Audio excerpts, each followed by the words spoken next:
Bonjour à tous, c'est Pierre-Alexandre pour AndroidGames.fr. Aujourd'hui, on va faire la prise en main du Huawei G8 qui va être renommé GX8. Donc, si vous étonnez pas si d'ailleurs vous le voyez sous GX8, je vais le mettre aussi d'ailleurs dans le titre par prévention. Donc, c'est que en gros la gamme G va être divisée en deux.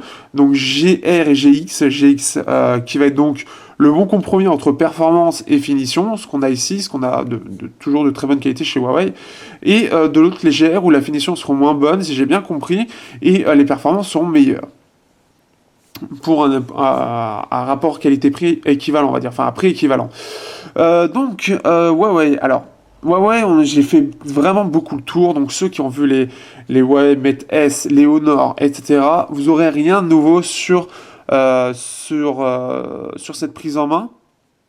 Il faut savoir donc que pour le niveau de la surcouche, c'est pareil pour tous, ou quasiment, il y a quelques options en plus en moins, surtout au niveau du capteur d'empreinte digitale, ça je reviendrai parce que c'est un peu particulier.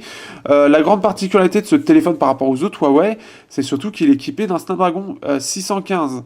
Donc en gros, vous prenez un téléphone, n'importe quel téléphone, de chez Huawei ou Honor avec un Kirin 920 ou 620 comme vous voulez, hein, ou 935 ou 925 ou 928 selon, et vous le mettez en 5.5 pouces, vous mettez une batterie de 3000 mAh et vous mettez un Snapdragon 615. Et vous obtenez le G8 avec en plus donc un design un peu plus particulier, on sort un petit peu des sentiers de ce que fait Huawei dernièrement. Donc soit du très carré tout plat, soit du très carré moins plat. Euh, c'est un peu ça qu'on pourrait le résumer comme ça. On retrouvera dans ce qu'on reconnaît de partout, donc le capteur qui est légèrement arrondi en fait, et au final le design reprend un peu celui de l'APN. On a le capteur d'empreinte ici qui réagit plutôt bien, sauf que là par exemple il réagit plutôt bien, mais il y a certains moments où il va avoir du temps, surtout quand il est en veille, il va avoir du temps à se réveiller. Ou même quand on l'utilise pas, en fait, c'est comme si le processeur avait du mal. En fait, le plus gros souci pour moi, c'est qu'il est équipé d'un Snapdragon 615. Le Snapdragon 615, le souci, c'est que c'est beaucoup qui sont cassés les dents. Le plus gros problème, c'est qu'il est plutôt lent face, face à, par exemple, au Snapdragon 801. J'en parlais sur le Motorola, Motorola Moto X-Play. Ici, on se retrouve avec les mêmes problèmes. Comme les mêmes problèmes que chez Sony, comme Xiaomi. Alors Xiaomi en plus ils avaient la surchauffe comme problème. Tous ceux qui sont, enfin beaucoup de ceux qui sont équipés en Snapdragon 115 s'y cassent les dents. Seul un acteur aujourd'hui, et peut-être deux, ça reste à vérifier pour moi vu que c'est en cours de test, arrive à le maîtriser. C'est Oppo qui l'utilise plusieurs fois et qui pour l'instant s'en sort très bien. Asus peut-être, mais Huawei là-dessus, bah, c'est le plus mauvais par rapport à ça, en tout cas de ce que j'ai pu tester par rapport à ceux qu'il y a. Sony apparemment il s'en sort très mal avec, et celui-là aussi. Alors globalement, pour la plupart des gens, ça conviendra. Faut être très clair avec ça. Pour ceux qui sont quand même exigeants aujourd'hui, et c'est normal de l'être aujourd'hui au vu de la puissance des processeurs aujourd'hui, le G8, le problème c'est qu'il est plutôt lent et souvent dans les animations il n'est pas fluide. Et ça c'est problématique sur un processeur milieu de gamme en 2015 en 64 bits, là où même des petits processeurs, par exemple le Acer Liquid Z630, il a des spécifications beaucoup moins bonnes, et pourtant il tourne beaucoup mieux. Pour moi, je trouve qu'il tournait beaucoup mieux que celui-là. Et pourtant, le processeur est moins bon. Donc au-delà de ça, le téléphone en lui-même s'en sort très bien dans l'ensemble, on va dire, en termes d'optimisation. On sent qu'il y a eu quand même une bonne évolution par rapport à ça. Autant le Mate S que celui-là. Par contre, sur celui-là, il manque des choses. Alors, ce qui est assez bizarre, on dirait qu'il y a des menus qui sont cachés au final pour montrer qu'il est un peu moins haut de gamme. Par exemple, afficher tout simplement la vitesse de connexion réseau. Normalement, vous voyez, j'ai fait la recherche, il l'a trouvé, sauf qu'elle est cachée ici. Et donc ça, c'est tout bête, mais je pense que c'est limité, ou alors c'est peut-être un petit bug, je ne sais pas. Il faut savoir que tout ce qui est messagerie, donc WhatsApp ou Telegram, est mal géré. Enfin, est pas du tout géré. Alors, ce qui est le plus étonnant, j'ai une montre en test, une montre connectée, j'ai la notification, enfin en tout cas ça vibre sur ma montre Bluetooth, mais pourtant j'ai pas de notification, il n'y a rien qui me dit qu'une notification est arrivée, et pourtant j'ai fait en sorte de justement aller protéger, etc. J'ai pas de notification, donc ça c'est le truc problématique, ça a été remonté en espérant qu'il y ait une mise à jour rapidement.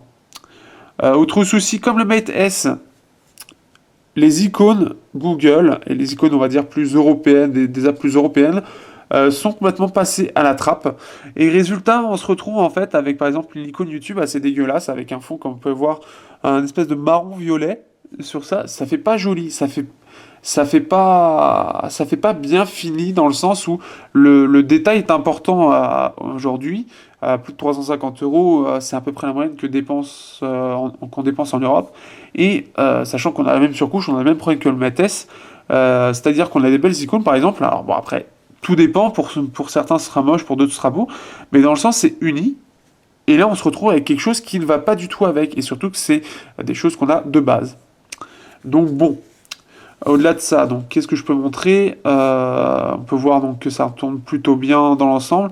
Là pour l'instant, il se comporte plutôt bien.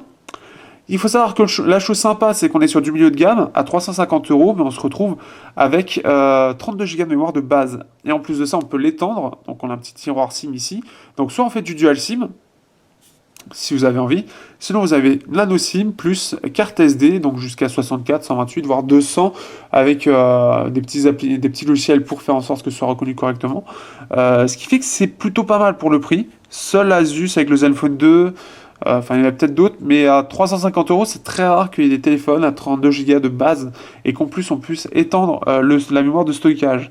Donc ça, c'est quelque chose que je tiens à préciser. C'est quand même agréable d'avoir ça. En plus de ça, donc on avait fait l'unboxing. Déjà, l'unboxing faisait très premium. Il faut savoir que la finition du téléphone pour 350 euros, je m'attendais quand même à moins bon que ça, très clairement. Et au final, je suis assez étonné, sachant que le Honor 7 vise assez haut. Là, on est sur du milieu de gamme Huawei, donc là-dedans, il faut aussi compter tout ce qui est marketing, donc c'est-à-dire les pubs télé, etc. Et on se retrouve avec une finition vraiment pas mal. Donc quelque chose d'un peu plus arrondi, on changeait un petit peu par rapport aux autres designs, mais on a quelque chose de plutôt pas mal. Même l'appareil photo m'a pas mal étonné. On a été sur quelque chose de... J'étais assez étonné. Alors on n'a pas le focus ultra rapide qu'on a sur le Honor 7, mais le capteur se débrouille plutôt pas mal. On a des clichés qui sont bien détaillés, qui gèrent plutôt bien la luminosité. C'est plutôt pas mal. Je suis vraiment étonné. Là, malheureusement, j'ai plus les photos parce que j'ai changé la carte SD de téléphone. Donc, ça, c'est le truc. Sinon, on a, je l'ai dit, je crois, donc on a les widgets de base ici, qui sont comme sur le Mate S, et je trouve que c'est assez agréable, en fait, ça fait assez premium.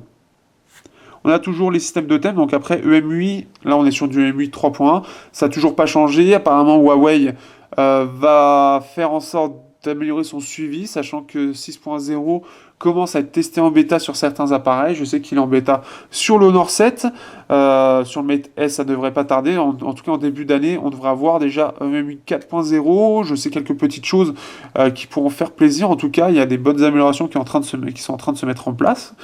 Donc ça va dans le bon sens du côté de Huawei. On va voir au niveau du suivi si celui-là aussi sera suivi. Normalement oui.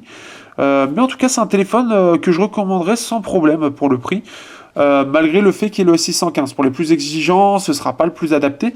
Pour les personnes de tous les jours, ça pourra très bien convenir, parce que je trouve que voilà, il a le design, il a les finitions, les performances restent très correctes malgré quelque chose parfois assez aléatoire. L'ensemble est vraiment très correct pour le prix, et même pour du Huawei qui commence à augmenter les prix au fur et à mesure. Il se défend bien face à ce qu'il y a d'autres sur le marché, notamment je trouve vraiment par la finition, qui reste exemplaire, je trouve, même à ce prix-là. C'est quand même assez rare de voir un téléphone aussi bien fini.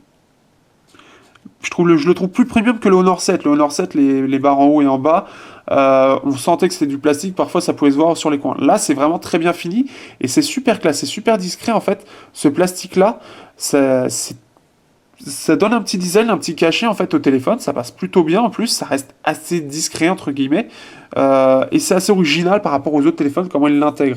Là on a quelque chose de vraiment plus arrondi dans l'ensemble, plus harmonieux, c'est plutôt sympa. Donc sur ce, je vous dis à bientôt pour le test, mais en tout cas voilà, c'est un téléphone je trouve très positif dans l'ensemble, il a vraiment de bons arguments, et je suis même étonné, je m'attendais pas à ce qu'il ait autant d'arguments. Surtout pour un Huawei où justement il y a le côté marketing qui entre en jeu et qu'en face on a du Honor qui a des choses supplémentaires que n'a pas celui-là. Je m'attendais vraiment quand même à moins bon. Sur ce, donc vous en saurez plus dans le test et à bientôt sur androidgames.fr.